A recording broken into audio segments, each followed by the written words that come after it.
Welcome, friends. Today, we are doing another fragrance rotation video for the week ending the 23rd of April, 2023. Marvellous. That's right, friends. We are nearing the end of April. It will be the 30th of April this time next week, nearly into May. God, this year has flown by. Flown by. How? Not to worry. Sunday marks the end of another week. And so, here is my fragrance rotation video. And as per usual, we will start at the very beginning. And on Monday I wore Vetiver Tonka by Hermes from the Hermes Essence line. This is a fantastic fragrance for many reasons. One of the things I like most about this is how wearable it is while maintaining its uniqueness, while maintaining its kind of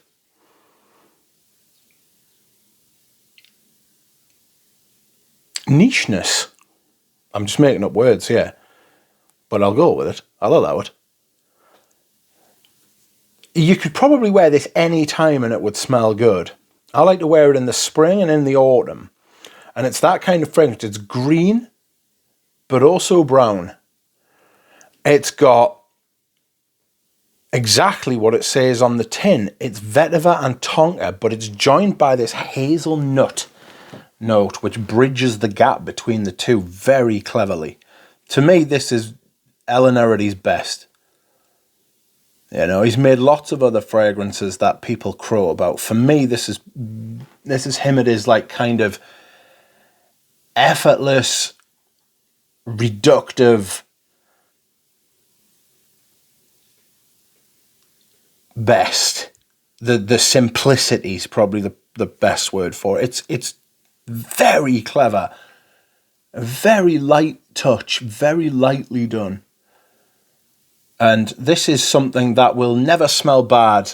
You could wear this whenever you want. You could just sit and chill with your mates and it would smell good.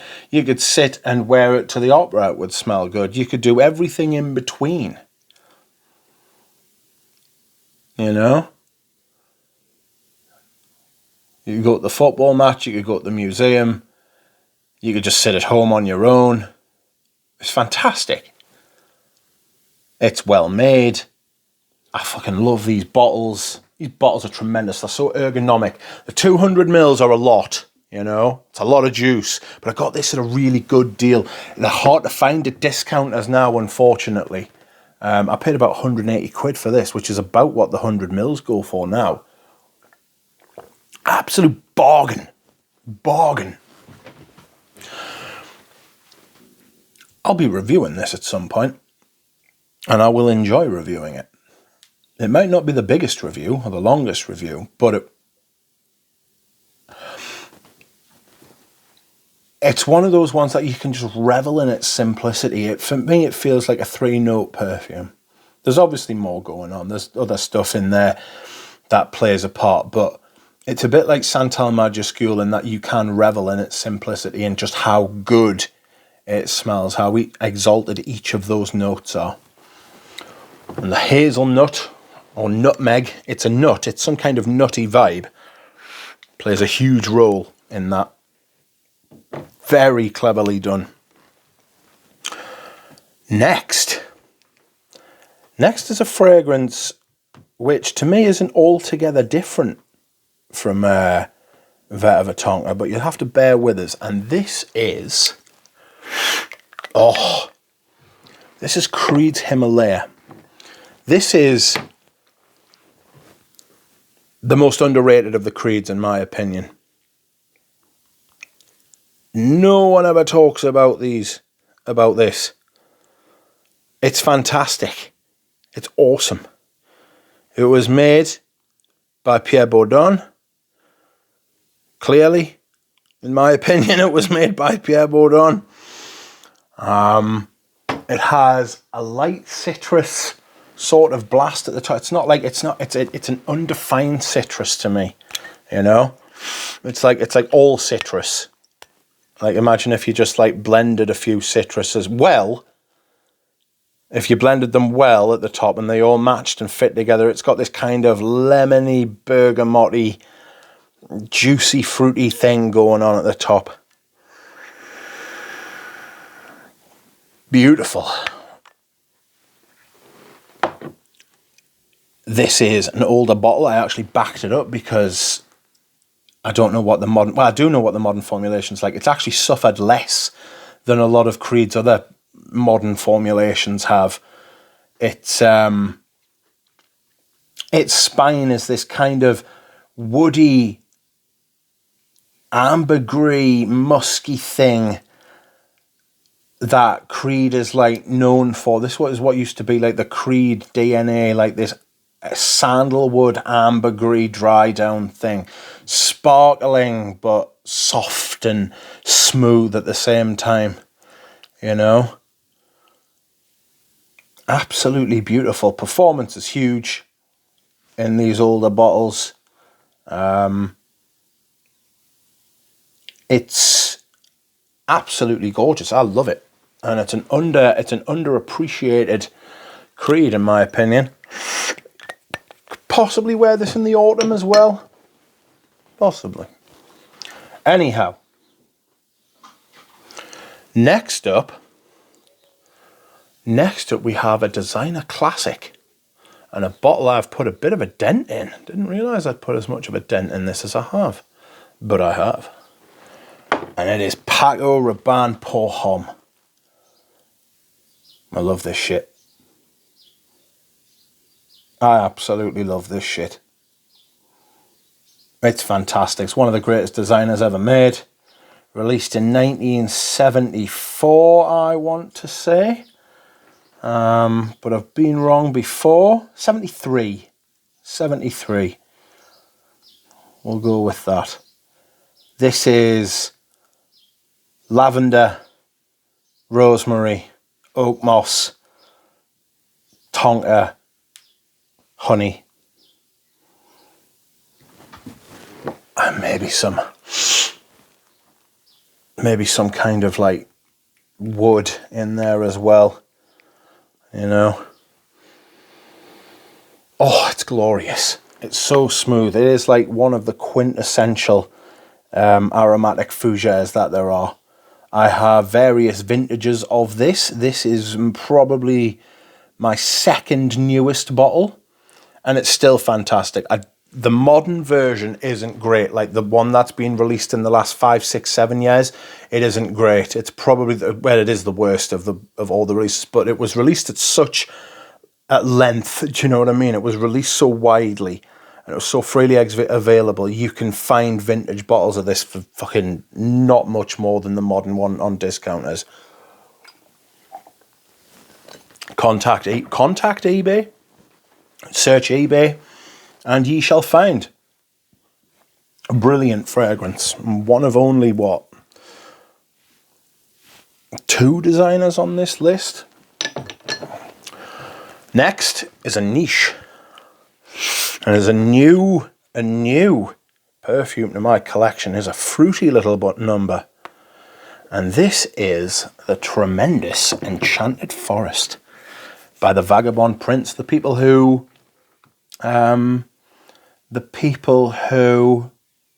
own, edit, create Fragrantica. It is blackcurrant. It is green. It's fresh, fruity. It is a little woody, meant to evoke smells of the forest, as you can imagine. There's lots of blackcurrant things going on here. There's blackcurrant leaf, blackcurrant blossom, blackcurrant red wine. rum, balsam fir, benzoin. I actually get quite a bit of the benzoin if I smell this, especially in the dry down. It's got this kind of warm softness in the dry down. That's absolutely lovely. It was made by Bertrand Duchefort. A little bit of incense in there as well. It's been out for 11 years. It's fantastic perfume. So, yes, I am loving this as one of the perfumes I've been chasing for a while, and something I've always loved. I got a sample of it years ago and just thought, wow, that's fantastic. Okay. Next, on Friday I wore something completely different, and this is Iris Cendre by Naomi Goodsir. This is absolutely gorgeous. I love this. This is like my favourite type of iris fragrance. It's carroty, it's waxy, it's cool, it's a bit standoffish, it's a bit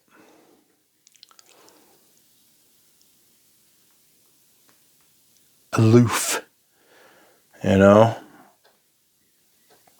all those things that you would expect from an irisy iris.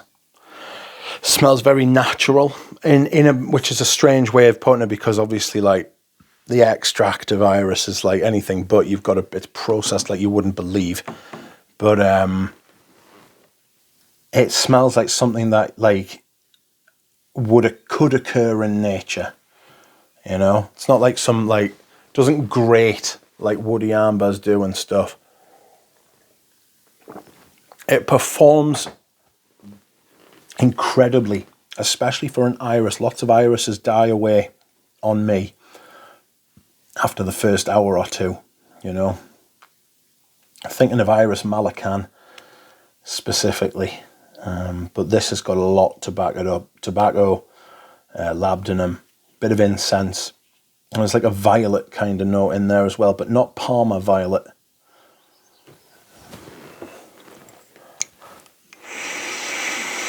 Like a little floral aspect to it. It's got concrete, waxy kind of vibe going on. It's very interesting. You know, it oscillates. It's a good perfume. I really enjoy it. That's an autumn and spring perfume as well.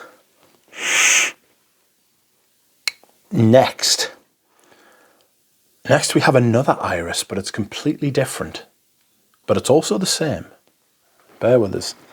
It is the Venustus Iris Nazarena. This was very kindly given to me by Natalia, friend of the channel and all-round good person. I love this. It's absolutely nuclear. It's woody. It's got some leather. It's got sweetness at the top from like star anise and juniper, but it feels like there's some kind of like red berry thing going on too. I get that kind of fruitiness from it, you know, like a almost a jammy kind of fruit. It's very rich. There's a leather note in it, which is absolutely gorgeous, which hangs around for me for ages. Nothing is overdone here, but it's still very strong. It's a brilliant showcase of iris and everything you can attach with an iris, you know. Whereas Iris Nazarena feels stripped back, and everything sort of exalts the iris. This sort of shows like iris's ability to shine by bringing everything else into focus. You know, it's gorgeous fragrance, and thank you very much, Natalia. And last, but certainly not least, is today's scent of the day.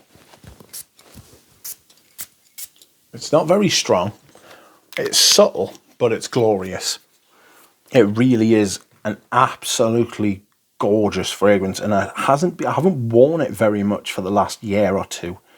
But before that, right, I was all about this fragrance. I used to wear this shit all the time. you know. And this is Arsène Lupin Voyou by Guerlain.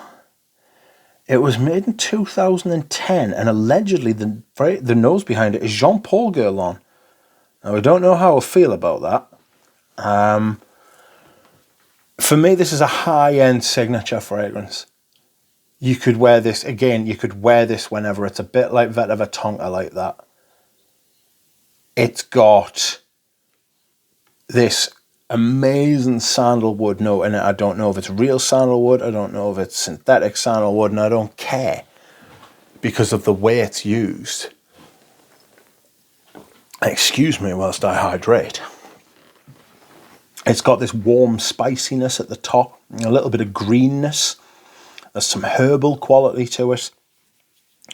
Something a tiny bit floral, just a little bit floral. And then you've got this creamy, not ambery, but creamy sandalwood base, which is so smooth and so satisfying. Sandalwood runs right the way through the fragrance, but it feels like this is like built on sandalwood for sandalwood, you know? And that's what this is. It's so well made and so well blended and put together. I'd be surprised if Jean-Paul did actually make this. Certainly not this version anyway. But I'm not sure how I feel about the bottles. I like the look of the bottles, but the feel's a bit of a pig. It's not as unergonomic as you would think. It just feels a bit sharp in the hand. There's lots of sharp lines going on there. There's a period in Guerlain's history where they released like the L'Homme Ideal line and the Parisiennes line, where all the bottles had very stark and sharp edges, you know. As you can see by the dent I have put on this, I rate it highly and I spray it a lot. So it's very subtle. It doesn't really push that much, you know. So if you just want to smell nice and keep your fragrance close to you, it's not an anti-fragrance. It's not like a non-fragrance, but it's very subtle. Anyway, this has been my fragrance rotation for the week. I hope you have enjoyed it. Thank you very much for watching. Bye.